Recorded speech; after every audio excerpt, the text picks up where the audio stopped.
안녕하세요 여러분, 알딘입니다. 오늘도 이렇게 오랜만에 커다란 인형 박스 택배가 왔는데요. 보시면 아시겠지만 엔젤 스튜디오에서 주문을 했던 란링킹이라는 인형인데요. 사실은 이게 한 달 전에 배송을 했어요. 근데 배대지에서 이걸 받아놓고 받았다고 말을 안 해가지고 저는 이 회사가 배송을 한 지 한 달이나 지나서야 받아보게 되었습니다. 배송은 거의 정확하게 딱 3개월 걸렸거든요. 네, 그럼 이제 열어보도록 하겠습니다. 이미 이 박스는 전에 본 적이 있는 박스죠. 제가 바디만 구입한 적이 있기 때문에 익숙한 박스고요. 이제 여기에 헤드가 달려있겠죠?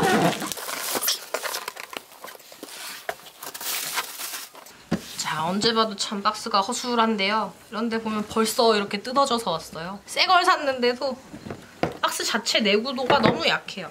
짠! 보시면 이제 전에 바디만 샀을 땐 없었던 이게 인증서 같은데 완전 번쩍번쩍하네?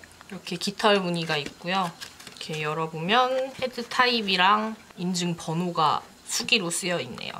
안타깝게도 밑엔 중국어라 읽을 수가 없고, 일단 풀셋을 샀더니 요런 걸 같이 주는데 헤드캡이랑 안에 자석이 2개 들어있어요. 그리고 지난번에도 봤듯이 이렇게 들 수 있게 되어 있는 소미불. 오는 사이에 헤드가 떨어졌네. 제가 주문한 스킨은 미백 스킨이고요. 일단 스킨 느낌이 조금 핑크빛 도는 감이 있네요. 그리고 또 언제나 그랬듯이 이 에어캡은 마치 재활용한 것 같은, 하여간 포장이 정말 허술한 게 마음에 안 들어요, 엔젤 스튜디오는. 손파츠 안 깨지고 무사히 도착했고, 얘는 헤드 끼우는 방식이 이렇게 아이딜리언처럼 이런 방식인데요. 근데 아이딜리언보다 고정력이 엄청 약해요. 자석이 너무 작아서 이거 너무 잘 떨어지는데. 바디는 제가 전에 따로 보여드린 적이 있으니까 오늘은 헤드만 보여드릴게요. 약간 눈을 뜬 듯 감은 듯 살짝 반개한 느낌인 헤드인데, 사진으로 봤을 때보다 뭐라고 해야 될까, 이건. 얼굴 옆면 면적이 넓다고 해야 될까? 애쉬. 스킨은 핑크빛 도는 미백 회사 아니면 호환하기 힘들 것 같아요. 지금 따로 비교할 게 없음에도 불구하고 핑크빛이군 하는 생각이 딱 들거든요.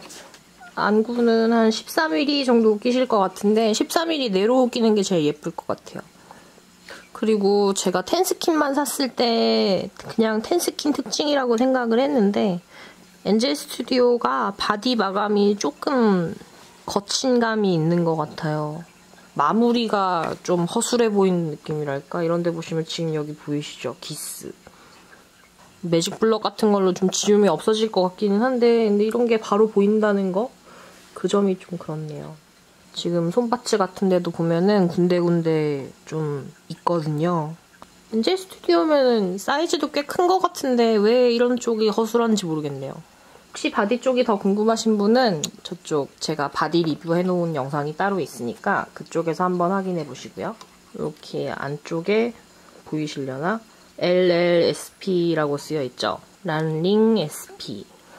이 헤드가 너무 잘 떨어져서 이걸 어떻게 보완을 해야 될지가 걱정이네. 이게 웬만한 크게 별일 없으면 안 떨어지기는 하는데요. 이게 이렇게 제가 손으로만 이렇게 해도 바로 떨어져서, 이렇게 할 거면 공간도 많은데 자석도 좀 큰 거 쓰지. 자석 너무 쬐깐한 거 써서. 이거 피코 드래곤 다리에 들어가는 자석보다 작아요. 그리고 아이릴리언 같은 경우에는 여기 홈이 하나 더 있거든요, 걸리라고. 근데 그것도 없고, 보통 이 방식 헤드들이 제일 잘 떨어지는 아래로 했을 때는 안 떨어져요. 근데 옆으로가 떨어져. 옆으로 떨어지는 건 이 자석이 잡아줘야 되는데, 이 손으로 이렇게 밀면 헤드 파츠를 떨어뜨릴 수 있어. 아, 진짜 헤드 고정력 어떡해. 네, 그럼 오늘은 리뷰 여기까지 하도록 하겠습니다. 이분은 언제 메이크업을 할 수 있을지 모르겠네요. 다음에 또 뵙도록 하겠습니다, 여러분. 바이바이.